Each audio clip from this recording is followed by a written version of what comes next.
É muito legal eu ter pego para falar depois dos três, porque eles já deram várias das definições que eu preciso para tentar construir um pouco em cima disso, né?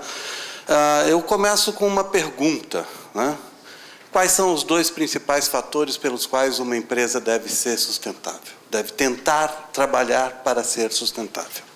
E aí vamos tentar responder isso ao longo desses 15 minutos.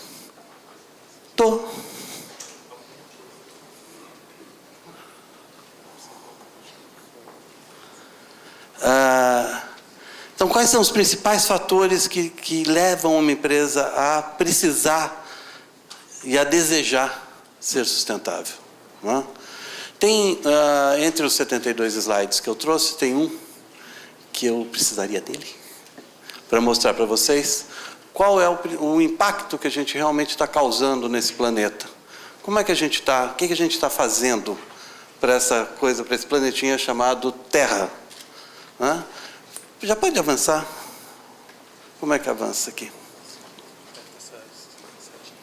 Então, esse aqui é o principal impacto. Essa apresentação foi me dada pelo professor Ladislau Dobor, que levantou, e que a gente pode ver o que é que nós estamos fazendo com o nosso planeta num período muito curto de tempo.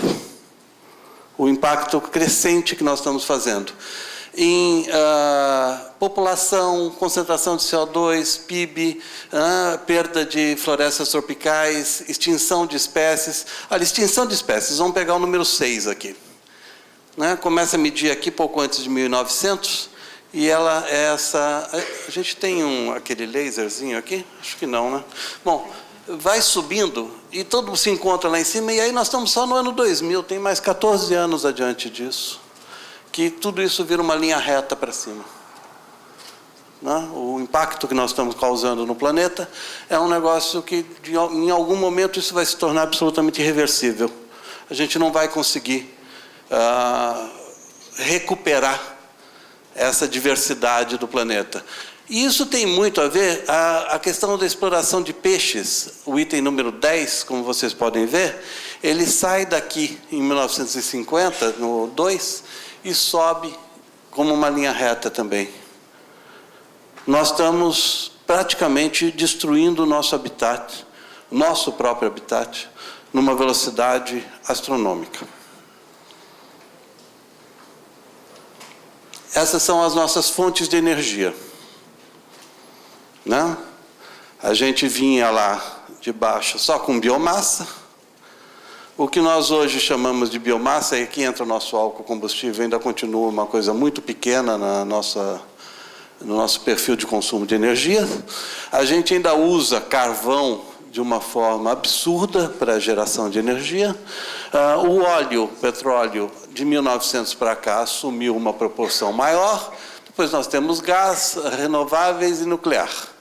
As renováveis, como vocês veem, elas estão no topo da lista, o que não significa absolutamente nada, porque elas são muito poucas perto de todas as energias que a gente usa. Então, esse é o cenário que a gente tem no nosso planeta. Quais são as duas principais razões pelas quais uma empresa tem que ser sustentável, ou deve querer ser sustentável, ou tem que desejar ser sustentável? A primeira é por ética. Uma empresa deve querer ser sustentável por questões éticas. A segunda é porque sustentabilidade dá lucro. Não é um bicho de 7 cabeças. Sustentabilidade dá dinheiro. E dá dinheiro por quê? Porque sustentabilidade, na maioria das vezes, significa eficiência, economia, boa gestão, administração qualificada. Isso quer dizer o quê? Vocês vejam essas marcas aí. São todas marcas líderes de grandes empresas. Todas elas receberam um desafio. Esse desafio foi feito pelo Walmart, que é a maior empresa de varejo do mundo. Chamaram esse centro aqui, que é o CTE, o Centro de Tecnologia de Embalagens, e propuseram para essas empresas: vamos medir os impactos dessas empresas, desses produtos, em um momento X. Aí vocês têm que transformar esses produtos em mais sustentáveis, e dentro de 12 meses vamos medir novamente os impactos desses produtos sobre o meio ambiente e sobre a sociedade. Todos esses produtos passaram por esse processo de melhoria de gestão, melhoria de uso de matérias-primas, melhoria de eficiência energética, de todos os pontos que vocês possam querer medir. Ou seja, eles passaram por uma avaliação de ciclo de vida. O que é o ciclo de vida? O ciclo de vida, você tem a extração de recursos naturais, você tem a fabricação de matérias-primas, a fabricação de produtos, a comercialização e a disposição final. Você faz incidir sobre isso energia, água, recursos naturais, você tem emissões para o ar, emissões para a água e resíduos sólidos.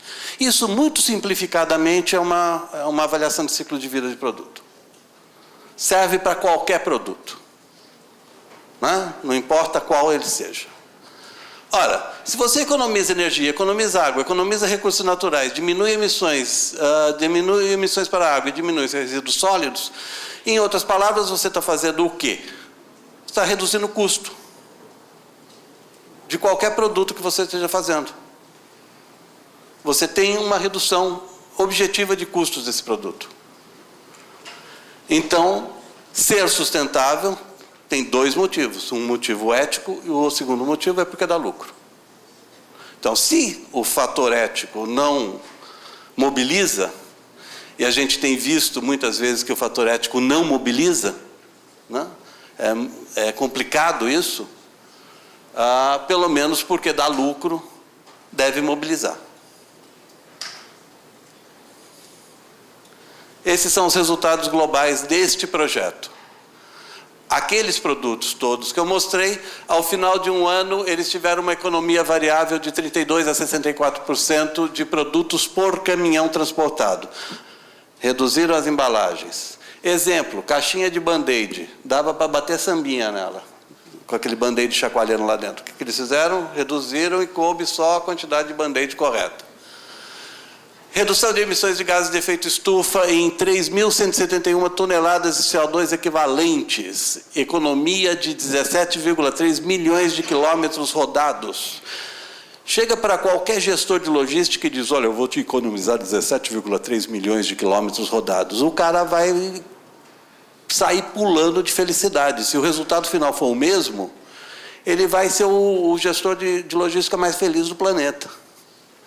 Certificação de produtos e processos, engajamento em campanhas de interesse coletivo e outras iniciativas com foco social. Isso já foi feito também para as empresas. Redução no consumo de óleo diesel de 232.430 litros. Redução do consumo de energia elétrica de 19,27 gigawatts, economia de 8,03 milhões de lâmpadas de 100 watts. Redução do consumo de água de 2.402.880 litros de água. Redução da massa de embalagens de 79.450 quilos. Redução de resíduos industriais ou agrícolas, excluindo os pós-consumos, de 250.400 quilogramas.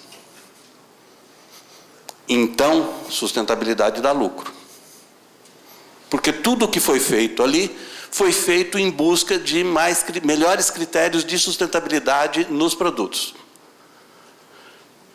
Mais uma coisa, vamos acabar com o mito de que sustentabilidade custa caro. Todos aqueles produtos, vamos voltar aqui, todos esses produtos, à exceção de um, tiveram seu preço final de produção mais baixo. Todos, à exceção de um. O único que teve o preço final de produção mais alto foi a TV da Philips, que mudou a tecnologia de LCD para LED. Mas, ao longo de um ano de operação, esse aumento de custo de produção foi compensado e gerou economia para o consumidor. Você lembra disso, né? e gerou economia para o consumidor. Então, apesar dela não ter o preço de produção mais baixo, ao longo de um ano, ela se tornou mais barata para o consumidor. Então, vamos acabar com o mito de que sustentabilidade custa mais caro. Não custa. Custa mais barato. Voltando aqui, então. O que eu queria dizer para vocês? Eu nem sei mais quanto tempo eu tenho. Mais 4 minutos. Nossa, isso é uma eternidade. Dá para mostrar mais 82 slides aqui. Só que eu não tenho eles. Então, vamos ficar nesses que eu tenho mesmo. A mensagem que eu queria dar para vocês é essa. A gente tem que derrubar alguns mitos dessa história de sustentabilidade, porque eles foram criados justamente por quem não quer se mexer, por quem não quer se mover, por quem não quer mudar. O que a gente tem hoje, no cenário da sustentabilidade, é a capacidade, a tecnologia e os recursos necessários para transformar a economia desse planeta e parar com essa curva.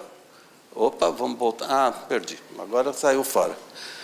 Parar com essa curva de crescimento e de degradação do planeta.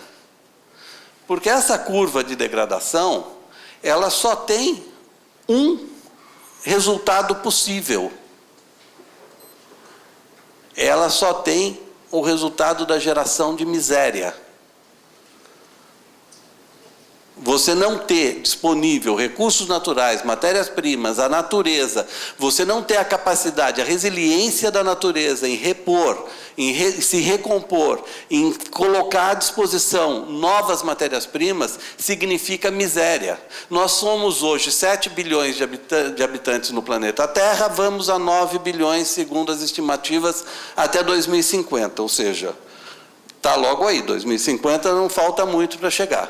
A boa parte de vocês estará vivo em 2050. Eu provavelmente não, porque 96 anos é muito tempo. Mas algumas vezes se consegue chegar até lá. Há uma estimativa de que a população humana deva se estabilizar por volta de 10 bilhões de habitantes no planeta. Mas tem um problema, Cid. Nós temos 7 e a gente só sustenta com alguma dignidade 3. A gente só trata com alguma dignidade 3 bilhões de habitantes deste planeta. Os outros 4 bilhões, a gente trata da maneira mais insana e mais desumana possível.